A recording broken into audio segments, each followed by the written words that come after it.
नमो नमः। प्रवाचिका अहंदया जोशी अत्र समेषां स्वागतम्। एषा कथा श्रीमान योगी पुस्तकात् उद्धृता अस्ति।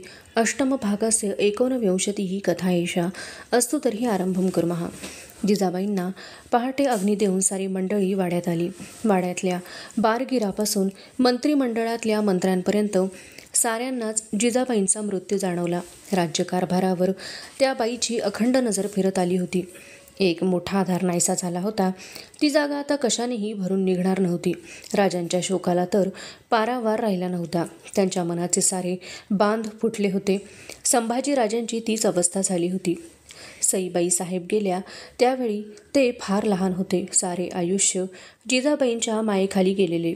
आई नाही हे कधी त्यांना जाणवले नाही. त्यांचे हे दुसरे पोरके पण त्यांना होरपळून काढीत होते. जिजाबाई गेल्याने ते उघड्यावर पडले होते. सारे राज्य दुःखात बुडाले होते. तेथे कोण कुणाचे डोळे पुसणार.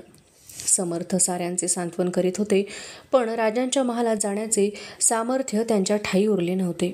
2 दिवस गेले तरी राजांचा शोक कमी होईना. मोरोपंत समर्थांच्या जवळ आले.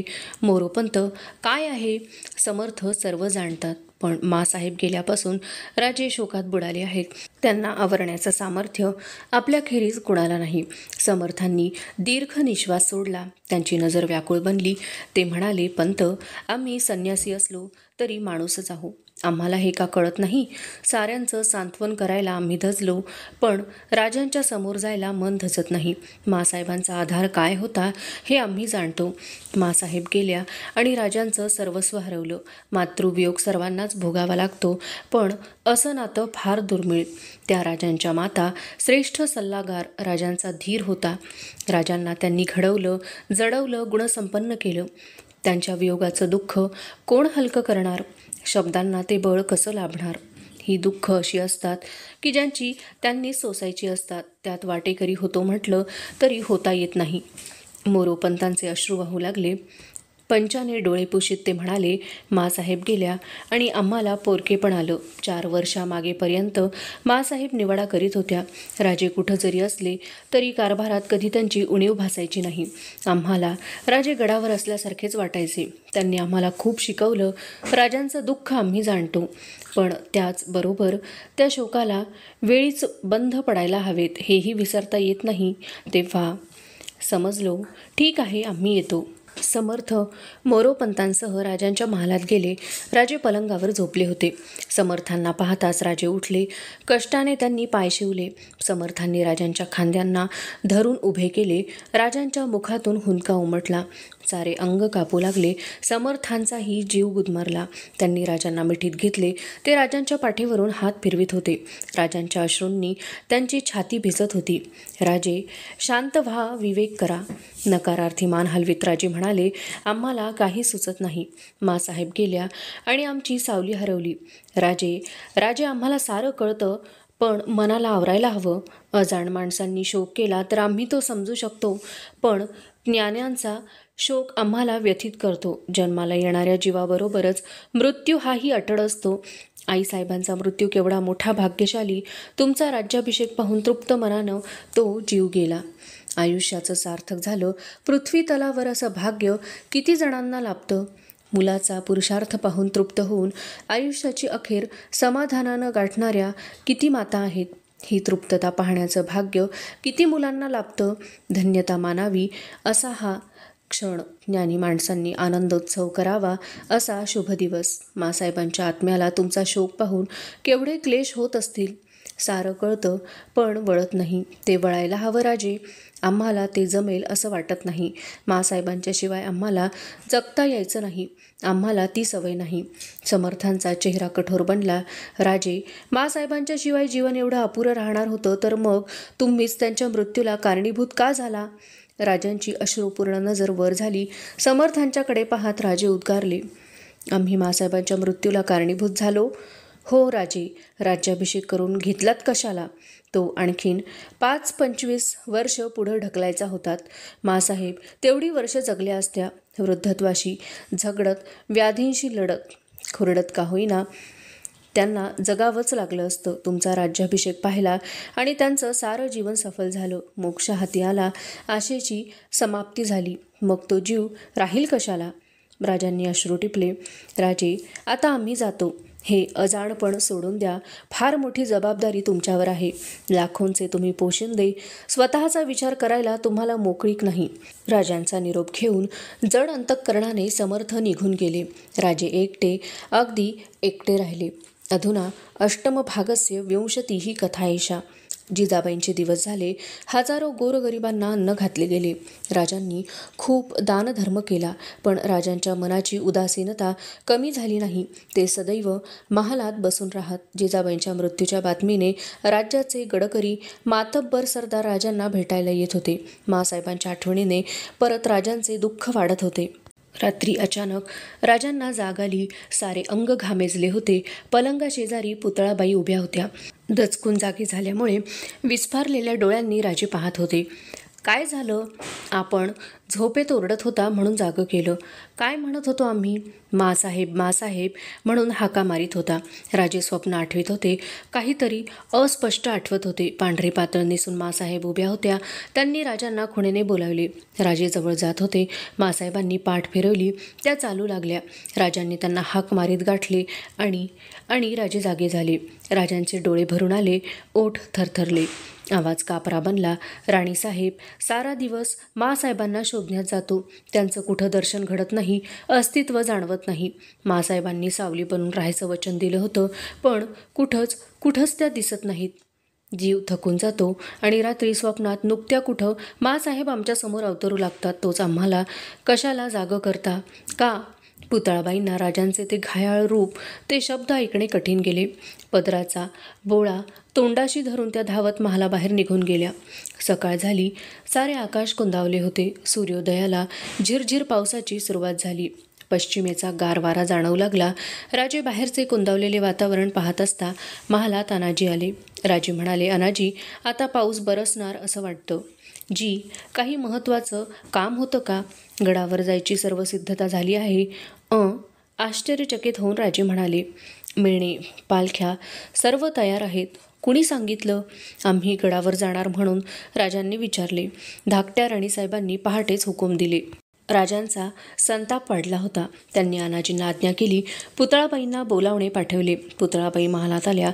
राजे त्यांच्याकडे पाहत होते. पुतळाबाईंची नजर पायांकडे वळली होती. आम्ही गडावर जाणार म्हणून कळवलं. जी, कारण? पुतळाबाई काही बोलल्या नाहीत. राजांचा संताप उफाळला. सांगा राणीसाहेब, कुणाला विचारून हा निर्णय घेतलात? पुतळाबाईंची नजर वर झाली. डोळ्यात भीती सामावली होती, पण आवाज स्थिर होता.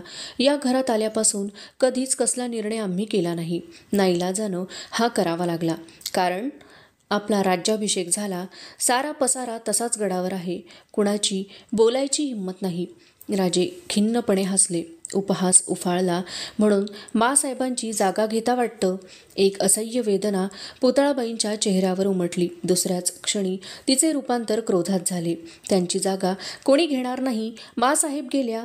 त्या आता पृथ्वी तलावर वावरणार नाहीत. राणीसाहेब, खरं तेच सांगते, पण तुमच्या ते ध्यानी येत नाही. इथं कितीही दिवस राहिलं तरी माँसाहेब का दिसणार आहेत? एका संसाराचे धनी असता तर काही बोलले नसते, पण लाखांचं धनी पण आपल्या माथी. आपल्या आई गेल्या म्हणून बस करा राणीसाहेब, राजे म्हणाले. ते पुरे थकले. डोळ्यात अश्रू गोळा झाले. आमच्या माँसाहेब गेल्या. त्या आम्हाला आता दिसणार नाहीत. आम्ही पोरके झालो, एकटे पडलो, हे आम्ही समजून घ्यायला हवं. अनाजींना सांगा, आम्ही येतो. पुतळाबाई महालाबाहेर गेल्या.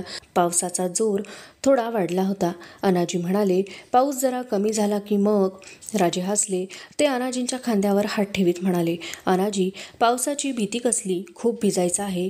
चला, आम्हाला लवकर गडावर पोहोचायचं आहे. राजे पालखीत बसले.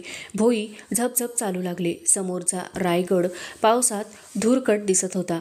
अधुना अष्टमभागस्य एकविंशतिः कथा एषा. रायगडावर राज्याभिषेकाचा उत्सव कैक दिवस चालला असता, पण जिजाबाईंच्या मृत्यूने त्यावर विरजण पडले. उत्साहाने भरलेला गड शोकामध्ये बुडून गेला. सारे राजांना भेटत होते. जड मनाने राजांचा निरोप घेत होते. गडावर उभारलेले डेरे, कनाती, चांदण्या पावसाच्या भीतीने उतरल्या गेल्या होत्या. त्यामुळे गडाचे वातावरण जास्तच भकास वाटत होते. राजांनी आपल्या दुःखाला आवर घालून कारभारात लक्ष घातले, पण त्यांचे मन त्यात रमत नव्हते. चेहऱ्यावरची दुःखाची छाया कमी होत नव्हती. राजे पुष्कळ अबोल बनले होते, थकलेले दिसत होते. नेहमी ते आपल्या महाली बसून राहिलेले दिसत. मनात आले तर जगदीश्वराकडे फिरायला जात.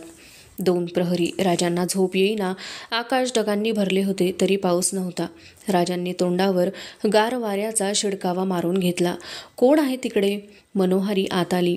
मनू, थोरल्या राणीसाहेब कुठं आहेत? 7 महालात आहेत. झोपल्यात? जी नाही, बाळराजांना बरं नाही, त्यामुळं. काय होतंय बाळराजांना? थोडा ताप आलाय. आम्ही तिकडे येतो म्हणून वर्दी दे. जी. राजे महालाबाहेर आले. समोरचा चौक नजरेत आला. राजांची तुला तेथेच झाली होती. तुलेला जाताना जिजाबाईंनी राजांना तीट लाविली होती. राजांनी तो विचार झटकला. चौकाकडे न पाहता ते 7 महालाकडे वळले. गंगासागराच्या मनोऱ्याजवळ येताच त्यांचे पाय थबकले. न कळत ते गंगासागराच्या मनोऱ्यात शिरले. गार वारा वाहत होता. गंगासागराच्या निळ्याभोर पाण्यावर तरंग उठत होते.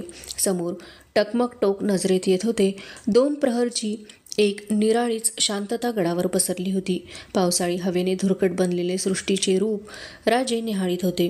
त्यांची नजर फिरता फिरता शेजारच्या दुसऱ्या मनोऱ्यावर स्थिर झाली. मनोऱ्याच्या 3ऱ्या मजल्यावर पुतळाबाई बसल्या होत्या. एकाग्र चित्ताने त्या गंगासागराकडे पाहत होत्या. ढळलेल्या पदराचेही त्यांना भान नव्हते. शेजारच्या मनोऱ्यावर राजे उभे आहेत हे पाहत आहेत याचेही त्यांना भान नव्हते. पुतळाबाईंना हाक मारावी असे राजांना वाटले, पण दुसऱ्याच क्षणी त्यांनी तो बेत बदलला. हाक न मारता राजे तसेच माघारी वळले. सोयराबाई आपल्या महाली बसल्या होत्या. जवळ बाल राजाराम होते. मनोहारी उभी होती. राजांना पाहून राजारामांच्या चेहऱ्यावर हसू उमटले.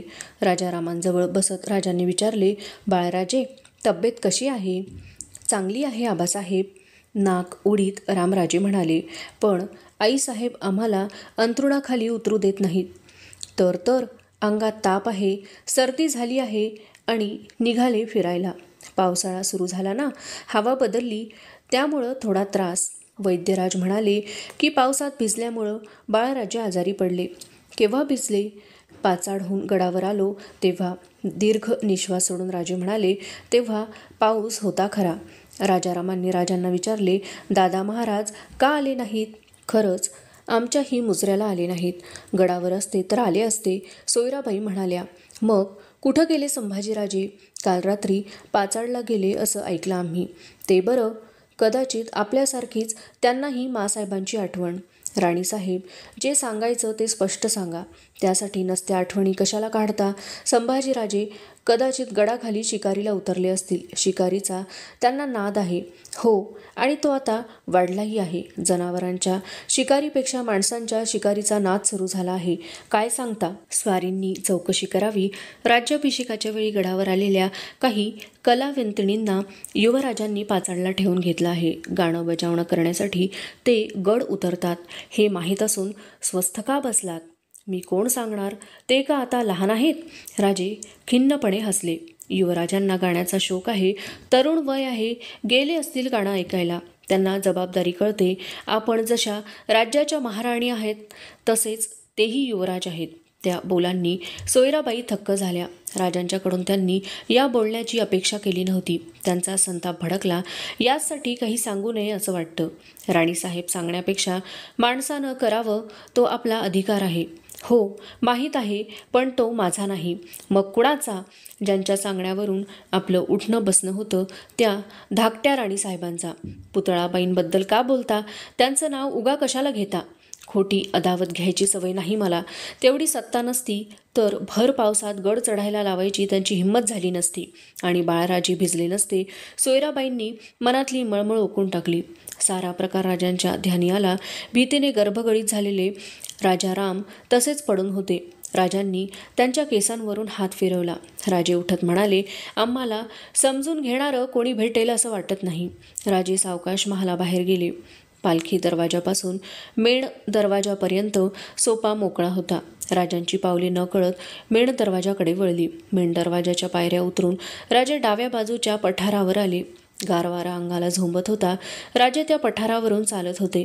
राजांना ती जागा फार आवडे. राणीवसा मोकळ्यावर यावा, वावरायला सुरक्षित जागा असावी म्हणून 7 महालाला लागूनच हे पठार राखले होते. खोल तुटलेल्या कड्याखालचा मुलूक राजे निरखीत होते. त्यांची नजर पाचाडच्या वाड्यावर स्थिरावली.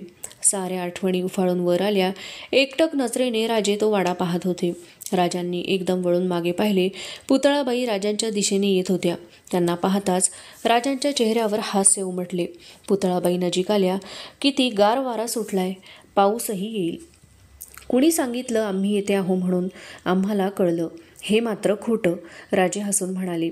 गंगासागराच्या मनोऱ्यावर तुम्ही बसला होतात, अगदी विचारात गडला होतात. कुणी सांगितलं? पुतळाबाईंनी विचारले.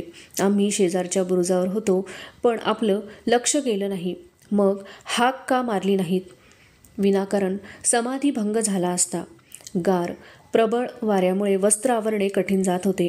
केसांच्या बटा वाऱ्यावर हेलकावे घेत होत्या. पदर आणि वस्त्र सावरण्यात पुतळाबाई गुंतल्या होत्या.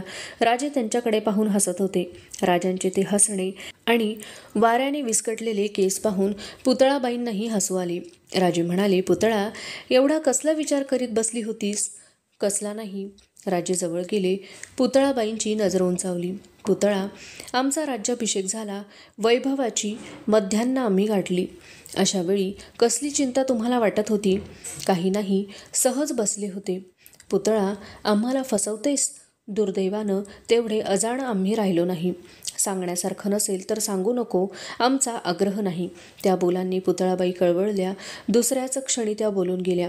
सांगितलं तर इकडून हासं होईल. आम्हा बायकांची जात शुभापेक्षा अशुभाच्याच भीतीनं अधिक मरते. कसली भीती? आपला राज्याभिषेक पाहिला, डोळे निवले, पण काय? उगीच मनात आलं. सूर्य डोक्यावर आला. आता पुढं काय? उगीच मनाला हुरहुर लागली. ती हुरहुर काढून टाका. ऋणानुबंध असला की असं होतं. हाच विचार आमच्याही मनात येऊन गेला. सृष्टीला जो नियम तोच मानवालाही. माणूस का ती वेगळा आहे? मध्यान्ह काळ झाल्यावर अस्तकालाची वाटचाल करावी लागते, हे का सूर्याला माहीत नाही? भरतीनंतर सागराला ओहोटी येते, हे का सागराला कळत नाही?